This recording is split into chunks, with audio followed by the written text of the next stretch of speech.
Hello everyone and welcome back. First of all, I would like to say I'm aware that it took a bit for me to get this out.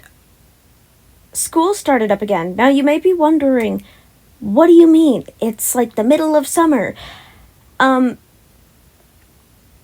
needed another PE credit and I couldn't get it next year because I could only get 3 next year, but I needed 4, so I had to take summer school just to get that PE credit. Funny thing is, it's 3 weeks long. There's only 7 assignments, and I already finished 5 of them. The 6th one I half completed because I physically can't complete it. They gave me a bad link. We're working on that. It's just a waiting game for that.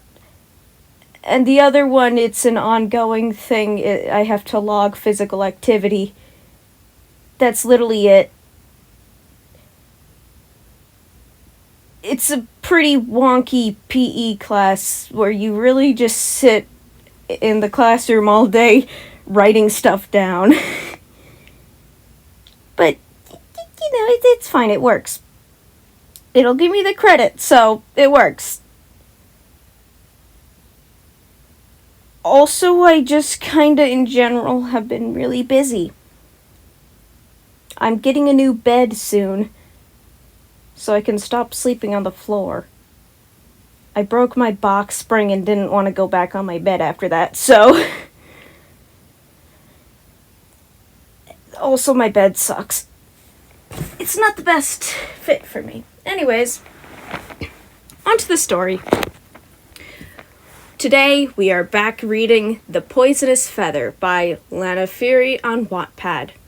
Read for you by Princess Consta here on YouTube. And I will also point out, I had to fix that. I realized I mistyped, so I fixed it. But we good now. Anyways, Chapter 3, Some History. The whole situation left the heroes aware that the kid wasn't from Japan or any other land they knew. No one had ever heard about a place called L'Manberg, which left them an even bigger mystery. The only thing they knew about the kid was that his name was Tommy, which for sure wasn't a Japanese name, and that he was 16 years old. As it appeared, he knew nothing about heroes or villains or what was happening. He also mentioned being killed and then revived by some guy named Dream. Who the hell names himself that? What shocked them the most was that the kid also didn't know what a quirk was, but apparently had one. He explained it to them when they visited him once more a week later. He was out of bandages, only staying in the hospital in case something bad happened when he hit his head. This time, however, there was the same man named Aizawa, and much to Tommy's shock, a much taller man with spiky hair. At first, the man terrified him since he was nothing but muscle. He looked powerful, which in some form reminded him of Technoblade. After assuring him for over an hour that it was fine and he wasn't going to hurt him, Tommy calmed down visibly and let them talk. "This is All Might, #1 hero. He's here to help you and possibly help us understand your situation," Aizawa said, sitting on one of the chairs. Tommy looked skeptically at the tall man, watching as he struggled to sit down on the small chair. He almost spoke, but caught himself and coughed instead to hide it. He didn't know these people, but if they were heroes, they wouldn't hurt him, right? He's met many heroes before, and none of them weren't good. Maybe this time they were real heroes and not just some manipulative bastards. "So, can you tell us something about yourself?" All Might offered him with his usual wide smile. Tommy's own smile dropped, staring at the man. How the hell was he able to smile so widely? Creepy.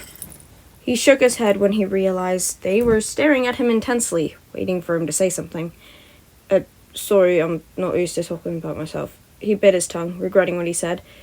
"My full name is Tommy in it Minecraft, but please don't use Minecraft, bad memory." They nodded, noting the fact that Tommy flinched a little when he mentioned the last name. But he continued, even if he looked uncomfortable.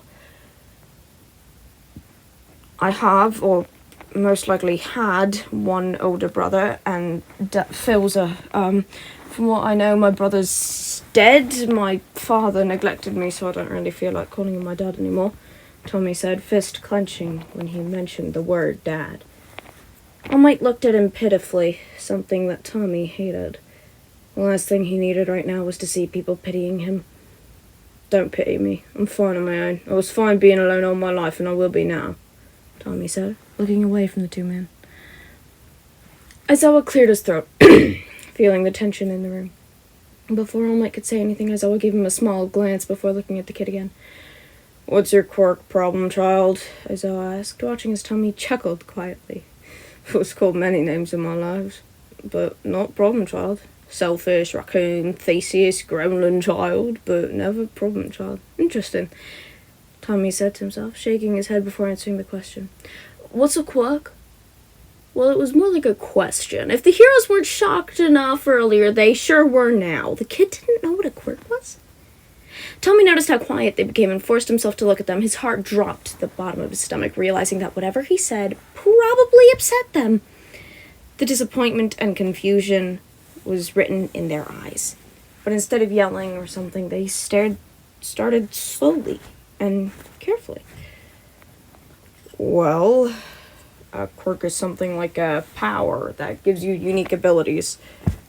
My quirk is called Erasure, which allows me to cancel someone else's quirk. Aizawa explained, looking over at All Might, who shifted uncomfortably.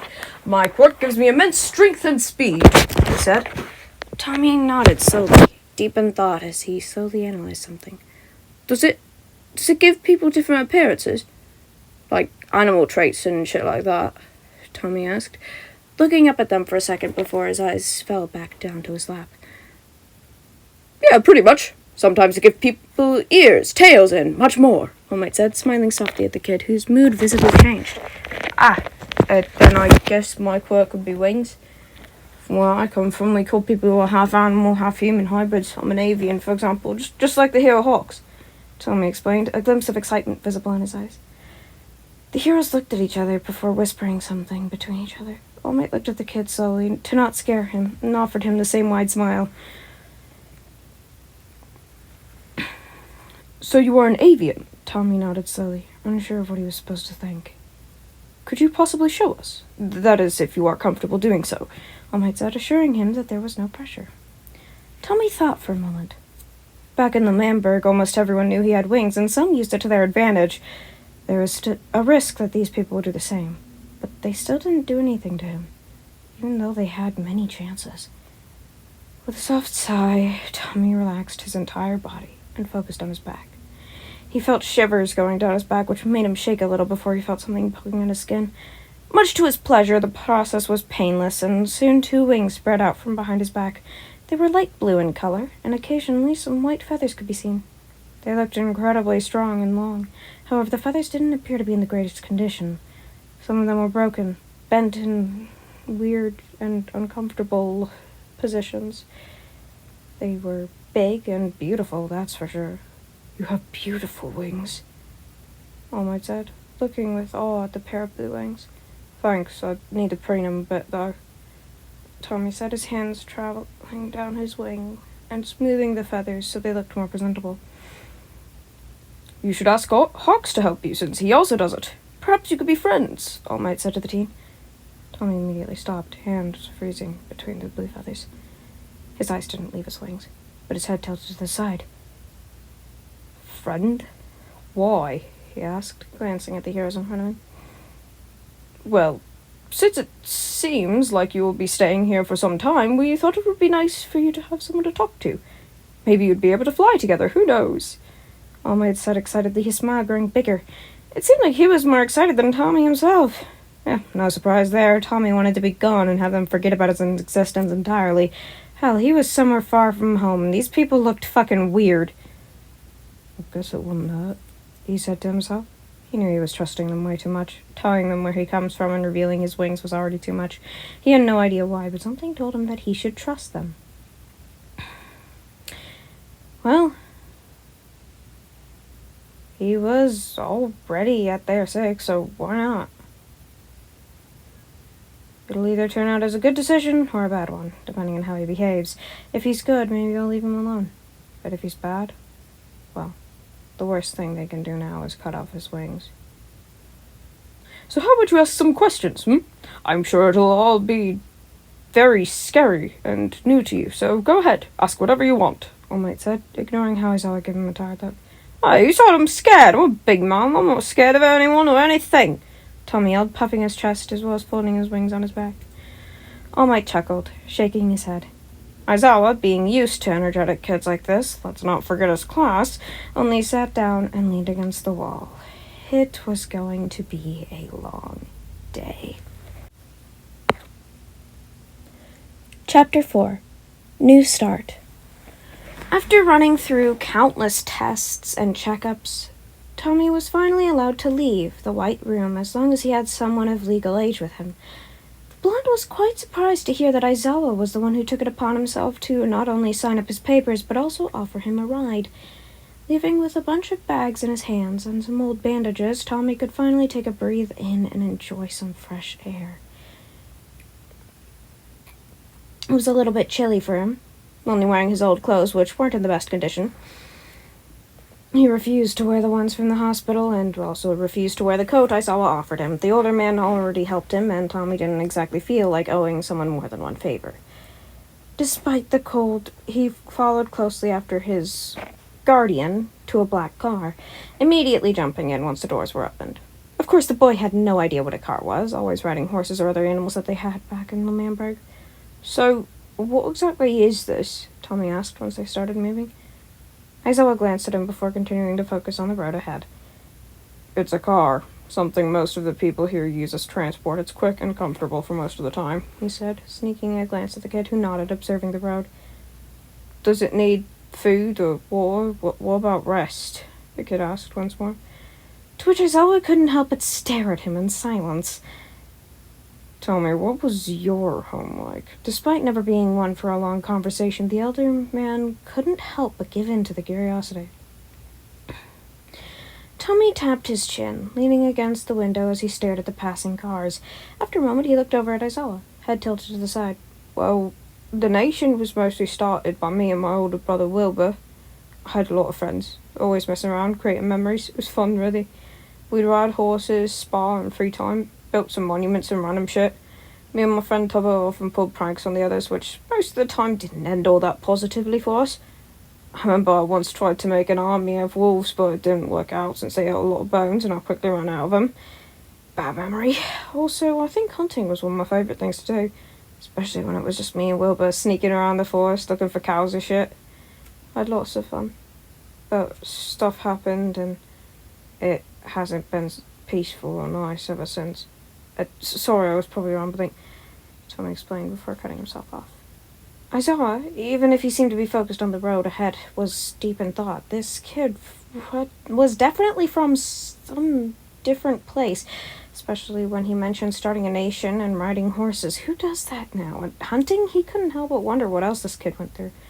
He failed to notice when Tommy pulled something out of his pocket and brought it closer to his face. He clicked something, shaking it once before scrunching his face in a frown. Pressing another button, a simple click reached Tommy's ears as he smiled widely. Aizawa noticed the sudden change in the kid's emotions, but he decided to ignore it for now. That was, of course, until Tommy gasped. What's wrong?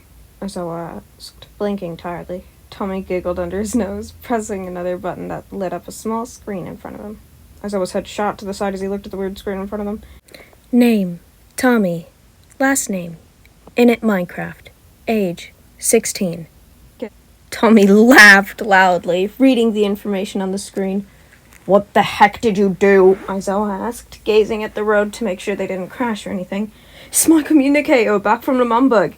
It seems to be broken, and I can't really message anyone, but I can check my data and all, Tommy said, eyes still locked on the small screen. Does it say something useful, like your quirk or whatever? Aizawa asked. Tommy made a clicking noise, small chirp escaping his lips.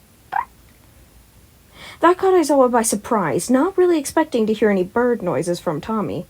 The blonde paid it no mind, quickly typing something in, and a moment later his whole face lightened up. Tom, I could create potions! He exclaimed excitedly, giggling like a little child. Do you know how useful this will be? Aizawa stared at him dumbfounded after he parked the car by his house. He opened his lips for a moment before closing them again.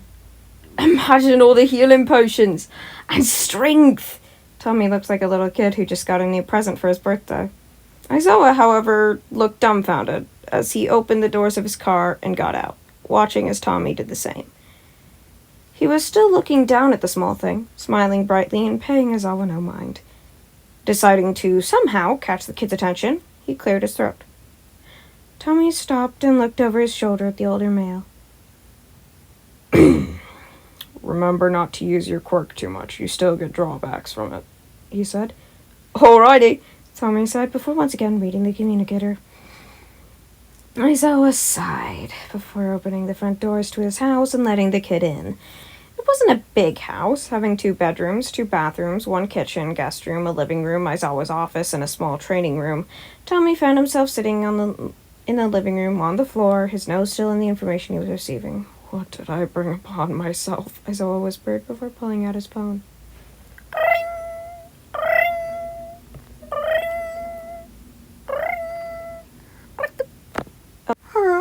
When Aizawa heard the voice on the other line, he sighed in relief. I have the kid with me. He's okay, just needs to take some meds, he said. Great! The voice sounded relieved and happy. There's also something you might want to hear. The kid's got 2 quirks that he didn't know about. Found out the second one a few minutes ago. The other line was quiet for a moment before a knowing hum was heard. Like Todoroki? Something like that. Alright, thank you, Aizawa. But I must and make sure to bring him to me tomorrow morning. Aizawa already felt a headache coming in, yet he signed up for this. Sure. He hung up after that, hand running through his black hair. Looking towards the living room, he could already tell the kid was asleep. I need a nap. With that, he turned off the lights and placed a dark blue blanket over the kid. He himself went to his own bed, quickly changing into more comfortable clothes and falling onto his face. With the thought of the odd kid in his house, exhaustion quickly took over, and he found himself falling asleep. Now, I know for this book, I usually don't do 2 chapters at once. I usually just do 1 because these chapters are a pretty good, decent size. But since you guys have been waiting so long for me to actually do this one, I decided to spoil you guys and put 2 in here. That does mean this will be a bit longer, but so what? It's fine. It's fine. If you want a better look at that communicator, hold on tight. I will bring it up in just a moment. But first, I want to talk to you a little bit more. So, I realize pretty soon we're going to be getting into chapters that actually have bigger bits of some that contain a few people who are a bit controversial right now, and I just want to speak a little bit about that.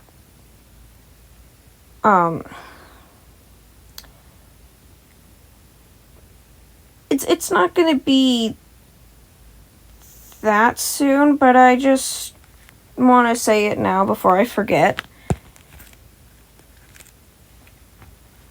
Let's talk about some specific people. First of all, Wilbur Soot. I do not support his actions that he made during his relationship with Shelby. Now, let it be known, I also do not support Shelby. In fact, Wilbur is the better person in this story, I believe. Because in this story, Shelby found out Wilbur had a crush on her, confronted him, he admitted it, but said he didn't want to date her because he was afraid he would hurt her. She then pressured him into dating her, which he eventually did, and lo and behold, he hurt her. And then she gets all pissy about it, and honestly, she really... Like, he told her this would probably happen. Anyways, I also, Shelby thinks that men can't have mental health issues and that autism doesn't really exist and depression is just being really sad. Which is stupid. But that's another topic to be touched on in my Empires fanfic reading. Wilbur, not the best person. But not the worst either. He has acknowledged that he does need help. He needs to get help for his problems, and I do hope he gets the help he needs. But I still do not support his actions. Next up, Quackity. Do not support him. Man is a simp.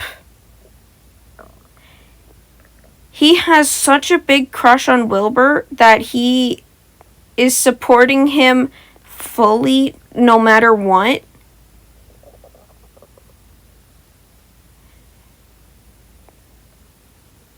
And just really sucking up to Wilbur.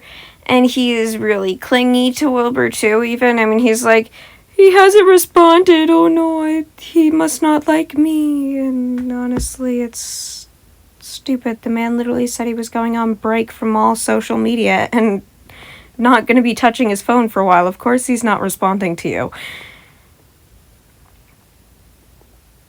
So yes, I do not support them as people. Dream, I will also mention here, it's just his personality that's bad, really. I mean, all those allegations against him he was innocent for, but he's just generally a shit guy. That's just his personality.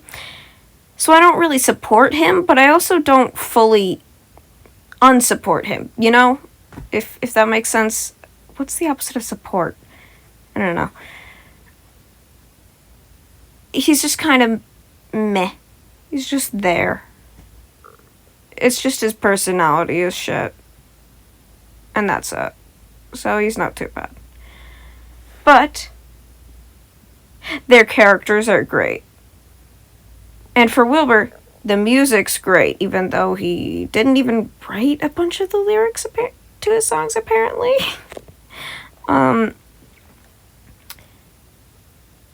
Yeah, so I do not support them much as people, especially not Quackity.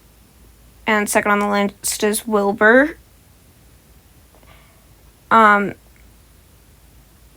terms of these three. But I prefer to separate the art from the artist in these cases because I grew up with this and it's such a big part of my life that I can't fully get rid of it. You know, I can't deal with all of that. Also, here's the picture of Tommy's communicator.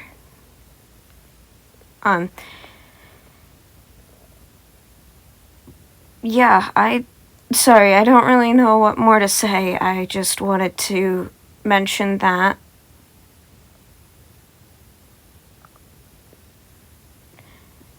I will continue to make content like this. I know it's weird that I'm only addressing this now, even though I've known about this for, like, before I even started this podfic, but I figured, you know what, I should probably mention this before I forget to. Because I know I would forget. I only just recently thought of bringing this up here, and I gotta do it while I still remember. Anyways, stay safe. Make sure to eat, drink, and sleep well. Take care of yourselves, and I will see you next time. Bye-bye.